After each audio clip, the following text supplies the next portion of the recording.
they called it McKinsey's 7S structure. Let us see what were the 7S.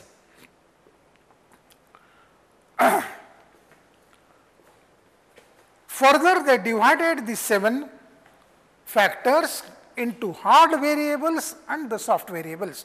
Hard variables here are double ringed. Hard variables, there are 3 factors: strategy, system and structure, whereas the soft variables are staff, style, skills and shared values. I will repeat the whole thing.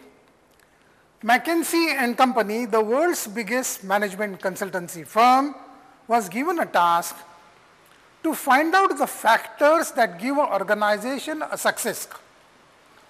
This task was given to Thomas Peters and Waterman Jr. These 2 management gurus studied 200 organizations in United States, in Europe and in Japan. And they found that even though their work cultures were so different, what gave them success were 7 factors, interestingly starting with the letter S. Therefore, they called it McKinsey's 7S structure.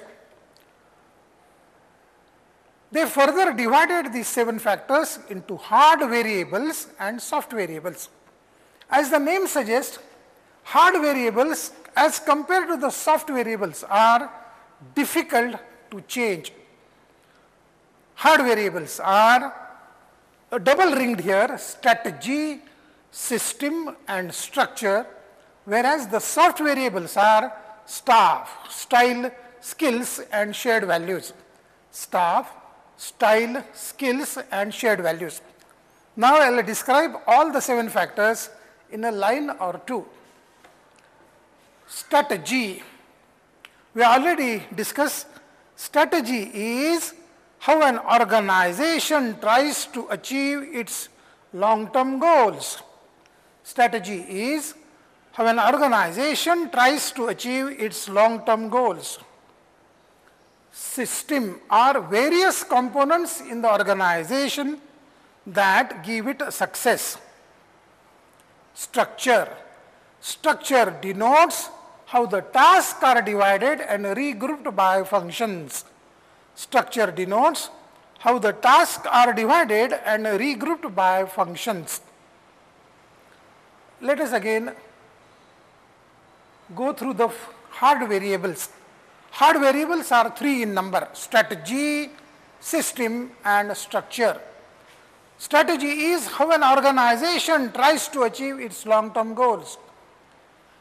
System are various components in the organization that take it to the overall objectives. Structure is how the tasks are divided and regrouped by functions. In an organization structure, the structure tells you who is the superior, who will give order and who will obey the orders. Now, the soft variables. Staff. Staff are human resources in the organization. Staff are human resources in the organization. Style is how the managers lead and motivate. Style is how the managers lead and motivate. Skills. Skills are individual and organizational capabilities. Skills are individual and organizational capabilities. Shared values are superordinate goals.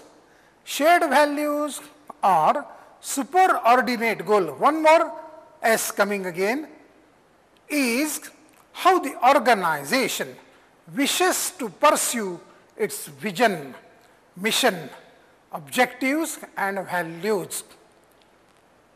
Shared values or superordinate goal depicts how the organization wishes to pursue its vision, mission, objectives and values. Look at the board again. As shown in the diagram, all the 7 factors are interconnected. Change in any one of them will result in a change in all other factors. And therefore, in this very complicated way, it has been depicted.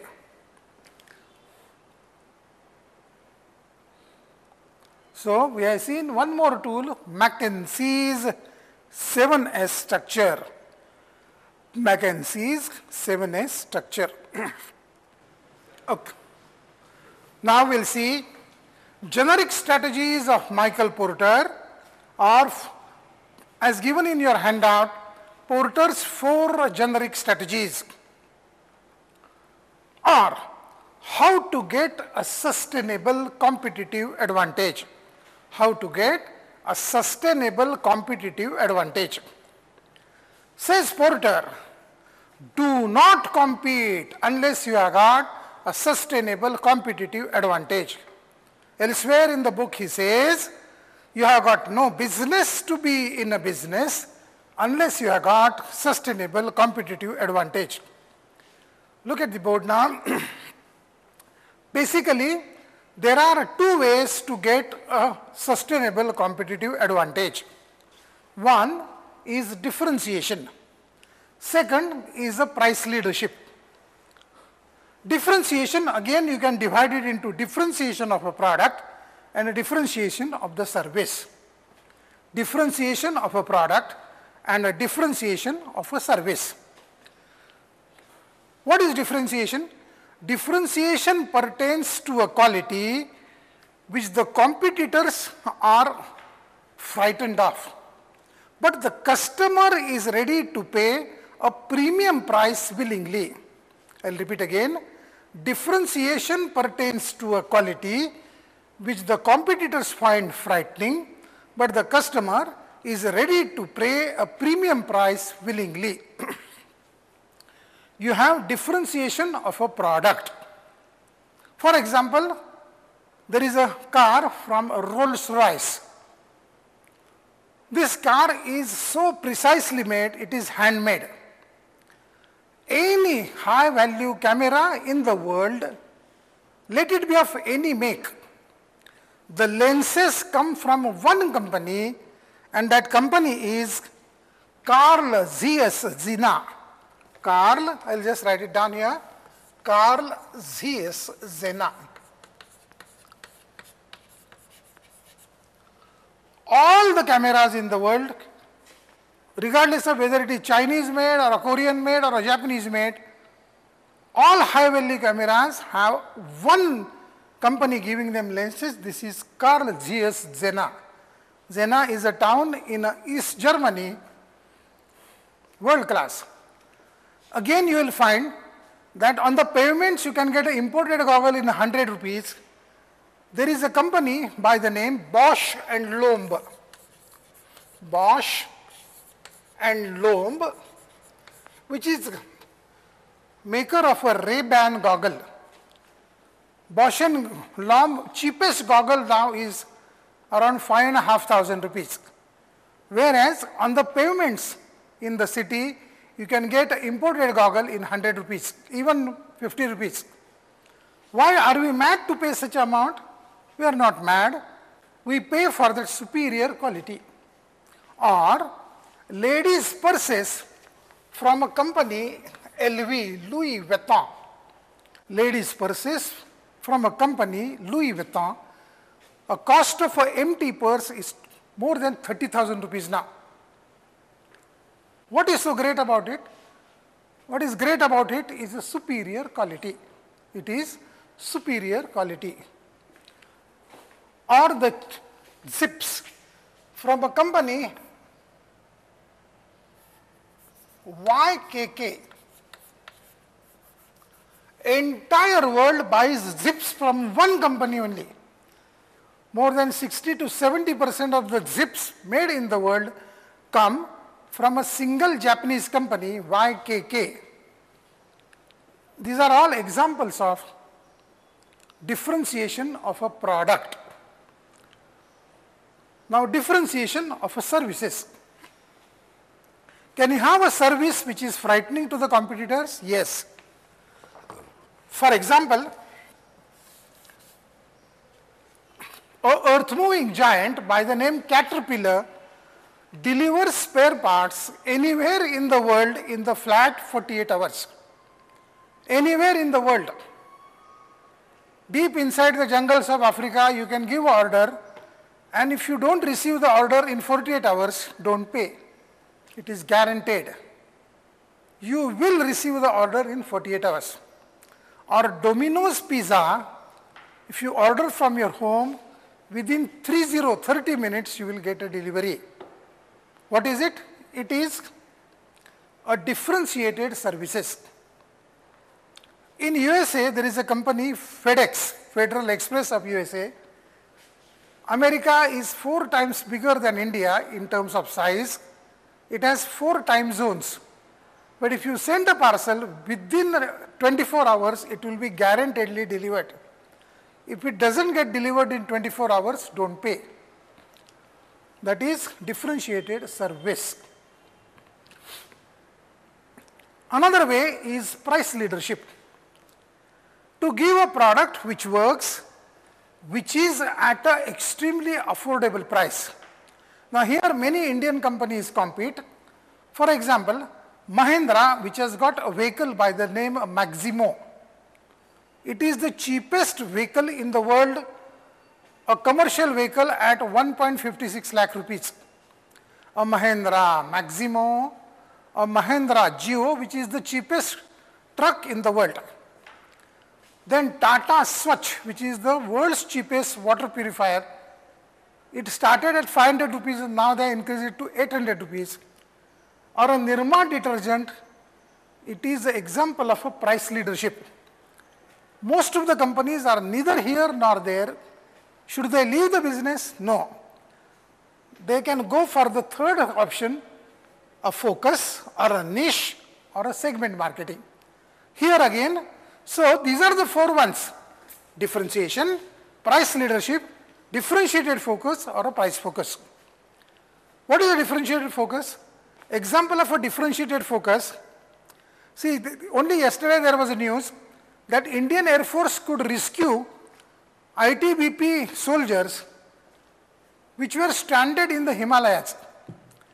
How can they do it? We can rescue people even from 28,000 feet because we have Indian-made, Indian-designed helicopters which can operate in a Siachen glacier. Now, Siachen glacier, the helicopter's name is Dhruva. It is a classic example of a differentiated focus. So, when a Dhruv competes in the world, there is actually no competition only. Because no one in the world can give a helicopter. It's a classic case of a differentiated focus. Or a lame person going on a kinetic Honda with a 4 wheels is a differentiated focus. In a price focus, you give a very affordable product. For example, Pichku, a 10 rupees sachet in which tomato sauce is given, or a 10 rupees Colgate, or a 2 rupees Cadbury shot, or a 2 rupees Parle products. Now see, there is a fortune at the bottom of the pyramid. In a 2 rupees Parle packet, there are 4 biscuits only. Now 2 rupees any poor man also can afford. Even the company makes money because in 3 packets there will be 12 biscuits only. Otherwise, a 5 rupees packet has 13 biscuits. So actually you get a rupee more by selling it to the poor man. It is a price focus. Now what is so great? Indian companies in a shipbuilding industry did not know how to do business. Neither could they make ships which are of a differentiation quality like the cruise liners, which are very high quality but very highly priced ships. We tried to make them and we made a loss. Okay, if that is not possible, at least you should go for very low cost ships. In a low cost ships, it is the Chinese and the Koreans who make the lowest cost of ships. But now, Indians have found that in a niche market, no one can compete with them. For example, in a differentiated focus, There are overseas supply vessels. Indian shipyards have captured 55% of the global market. It's a differentiated focus. And they are flooded with more than 20,000 crores worth of orders. So Porter's 4 generic strategies can be used very, very brilliantly. Okay. Now we'll see 4 basic strategies which we have already seen.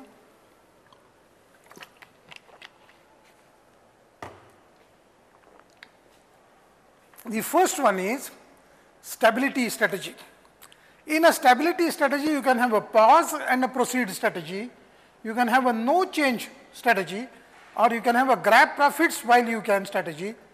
All these are stability strategy. We have already seen that in a stability strategy, we try to serve the existing market with the existing product or a service with the existing technology to give stability strategy.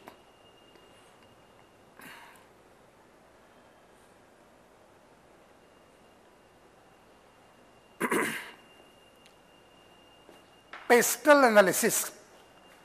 Earlier we had seen that there are 8 environmental factors: social, political, economical, market, supplier, regulatory, technological and international. We can also call it by Pestle analysis.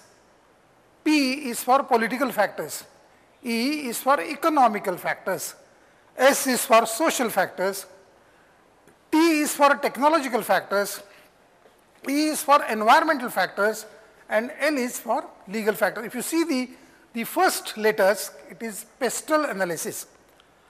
Pestle analysis